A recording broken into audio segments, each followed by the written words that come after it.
Good morning, my ladies out there in Black Women Thriving Abroad land. So nice to join you again this morning. And I have a very special guest that I wanted to chat with, a very special lady that I was just telling her that we've known each other on Facebook for quite a while now, or we've been Facebook uh, folk. And it's really nice to be able to interact and be able to chat. And Michelle Yes. Wedderburn. Yes, correct. Waters. Michelle, right. Michelle has a very cool story to tell. I haven't asked her yet, but I'm sure she does. She's a mom, and she's living here in Mexico. And I think that her story and, what she's doing to uh, get through this time right now will be of lots of interest to others. So welcome, Michelle. Thank you. Good morning. Thank you for having me. Good morning. And good morning, ladies. So where are you right now? Where are you located?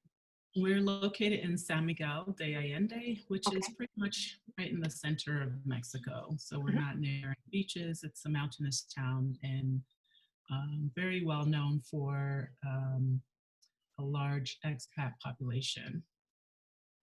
Okay, so what is it like now with the other expats? I mean, you said you have a large contingency there. What are people doing? Um, well, a lot of people, I think, are nervous. There's a much older demographic in regard to the expat population. And I know that from what I've seen online, they've set up a COVID SMA, which is the abbreviation for San Miguel, and they are sharing information, resources, which I feel like at this time there's a lot of information out there, but it's not all very clear. So everyone's kind of grasping at whatever's available.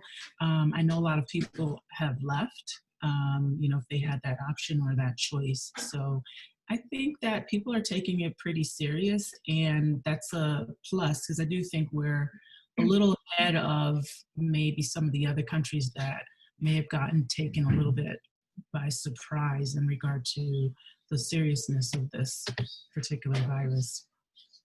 Sure. So let's just backtrack really quickly. If you could just tell us a little bit, how did you get to San Miguel de Allende? Well, I visited in 2005, which was a long time ago. And at that time, it was not as developed, but still a very nice city, but not a place I would have lived. And this was a while ago. And then my husband and I, we started discussing where we would like to move to. We weren't sure about just staying long term in the US, and we looked at other countries. The first country was Italy. Thank God we're not there. Yeah. And then we looked at Costa Rica, I think was second on our list, and Panama. We really didn't consider Mexico right off the top. But through research and the fact that I had a lot of history in terms of visiting Mexico, it kept coming up. If you do research on places to retire to or places to move out of the country that are affordable and, maybe has like a lot of familiarity for you, Mexico comes up in the top three. So with just kind of time and dwindling down and a lot of YouTube videos and place um, to live where we could raise, our son and basically feel not like fish out of water. Mexico just kind of fit the bill for us at this time in our lives. And we did a research trip to San Miguel. And we also visited Mexico City, and we've kind of considered some other areas, but San Miguel just kind of fit. It felt like it had great community, and it does. And it was kind of a nice bilingual setup as far as schools and things like that. So that's sort of how it came about. We didn't just come and fall in love. Like a lot of people come and they just fall in love with it. We sort of did a lot of research and then we came and decided, yeah, this is a good fit for us. So we ended up here. What has it been like for your son? How did he adapt to life in Mexico? Um, I think initially it was tough because of the language, but not in the sense of he didn't like it, because we moved into a development that has a lot of children and families. And again, that wasn't planned. It just kind of happened. This was one of the only apartments that we looked at, and 6, 7 months later, it was still available. So it almost felt like it was meant to be. But we moved here and it was summertime. So he just fell right into the flow of everything. Started playing with other children who are pretty much bilingual and just kind of fit right in. And then when school started, it was a little tougher. Just, I think, coming from a school system in the US, it was an adjustment for me because, you have certain sets of expectations. And although I came with a very open mind, it was just sort of like the way things are done. It's a little different. So we had a couple, changes along the way.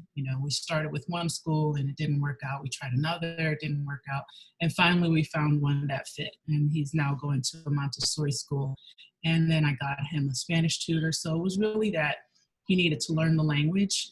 And once he kind of got that under his belt, he's been doing really, really well. His Spanish is pretty much fluent and better than mine in, a year and a half. So I'm happy about that. Plus, that's the reason why we came. We really wanted to have a multicultural experience for him. That's not, so do you feel that Mexico is it for you as a couple, as a family? Are you pretty much good to go as far as Mexico is concerned?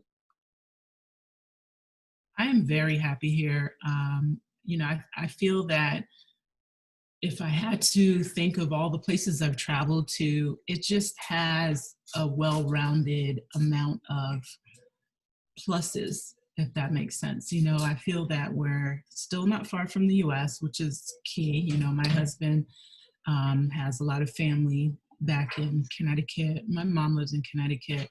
And, my extended family also lives north of the border of the US. They live in Canada. So I feel like we're not super far, but Mexico gives us a lot of pluses, even more than we expected. Of course, there's the the financial part, which I think a lot of people move here initially because they want to save money. But I just feel like, we've settled in and I'm very happy here.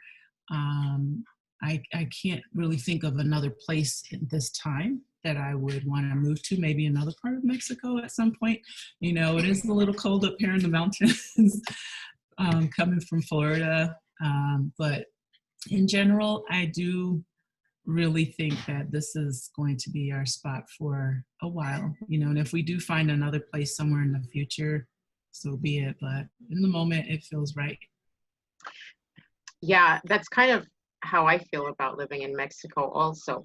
So, just one of the most important things I wanted to ask you, and I appreciate your taking the moment to chat with us, is what has it been like for you from the perspective as a couple or a family? What has this virus situation been like for you as a couple? Explaining it to your son and just getting through it. How has it been for you, that process?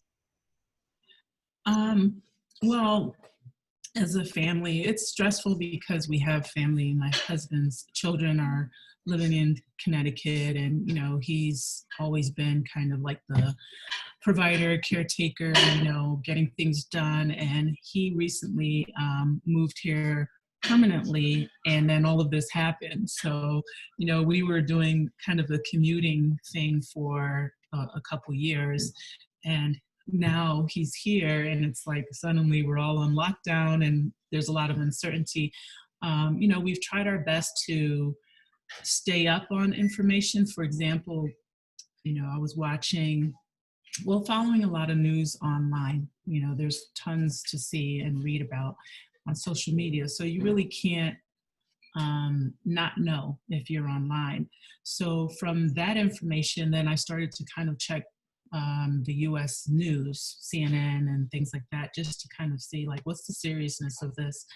And a few weeks ago, I just decided, you know what, I'd rather be safe than sorry. I spoke to my husband, and my mom is here. Fortunately, she was coming into town for a visit, and it just kind of turned out to be the right timing. So she's going to be here until we figure out what's happening in the next couple months.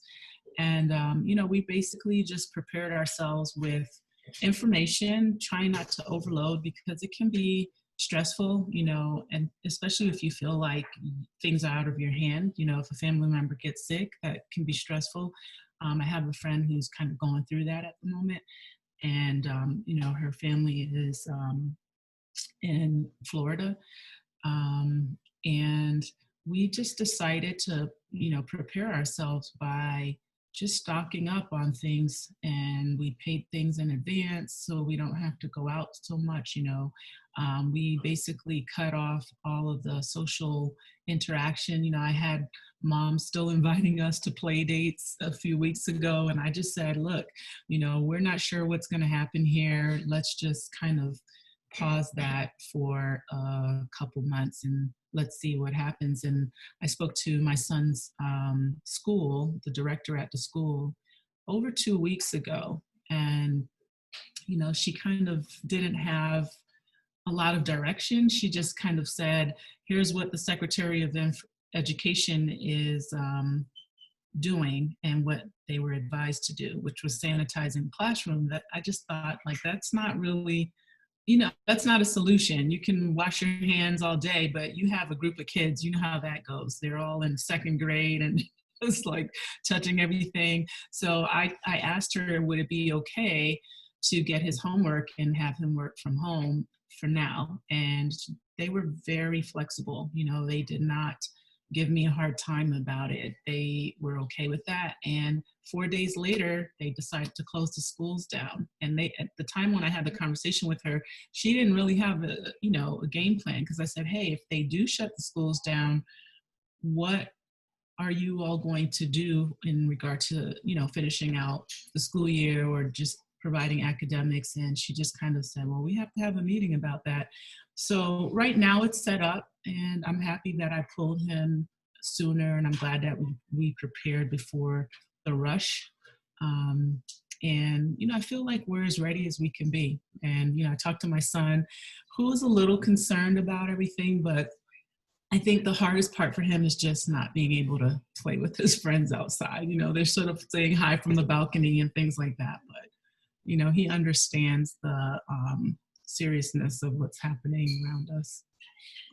Yeah, it is a really interesting dynamic when you have children, and especially when they're younger, they don't quite get this whole thing. They don't quite understand it as much as we do, although they are adaptable. That I can say for sure. So, Michelle, just some final words of wisdom. There's a lot of women that'll be watching, that are maybe thinking of moving abroad, especially after all of this. Any words of wisdom, advice for someone who's considering moving with their children, whether they're single moms or with a spouse? What can you say to them as far as how we're thriving and living abroad? I mean, I think it's one of the best decisions that, I could have made, and that we made, and we decided to go for it. There's a lot to do to get it done. I know and understand and totally respect people's concerns about how do they make money and things like that. But if you can do it, I've kind of spoken to several friends that are interested in coming as well. If you can do it, I say go for it. Don't let people's fears and concerns kind of overwhelm you, because it's definitely doable. I think that change is always fearful. I do believe in the long run that this is a good thing. You know, my husband and I have already been able to bring our grandkids down last summer. And, you know, we feel like we're creating a legacy in regard to kind of breaking the cycle of, you know, staying where you are, where you were born, and not seeing, you know, other things outside of what you know. And there's nothing more that you can go out and buy or pay for off the shelf than traveling. And I just think that it's a plus. And if you're able to even give it a try for 6 months, you know, you don't have to come permanent. You can try it if you're not sure. But I do believe that we all learn, even in the toughest times. You know, you learn to cope and you learn to make it work. And if you have these sorts of resources, which you've provided through, you know, the Black and expat community and Black women thriving abroad, I feel that, you know, there's tons of inspiration and courage out there, even if you might be the only one in your little circle who, you know, is considering doing this, and then someone else is saying no. You can go online and find plenty of inspiration. And I think that that's the biggest thing is, you know, just live your life and make those choices and try to, you know, do what your heart tells you and not be afraid for, you know, just because you're not sure how's this going to work out. Just go for it. You know, even if, like I said, just do it temporarily, give it a shot. You know, we just packed up and came. I was like 6 months later, apartment, house, everything was cleared out. And, you know, it's just like everything else will fall into place, and it did. And I'm very happy about this decision in general. Yeah. Oh, thank you so much. Great words of wisdom and advice. Thank you for sharing your story. Thank you for sharing our sisterhood. Thank you for being a part of our amazing group. And thank you. Thank All you the so work much. that you put in, I appreciate it. Hopefully we'll make it over to Merida really soon. You better. We're waiting for you. Come on over. Thank We you. definitely have it on our list. Thank you, Carol.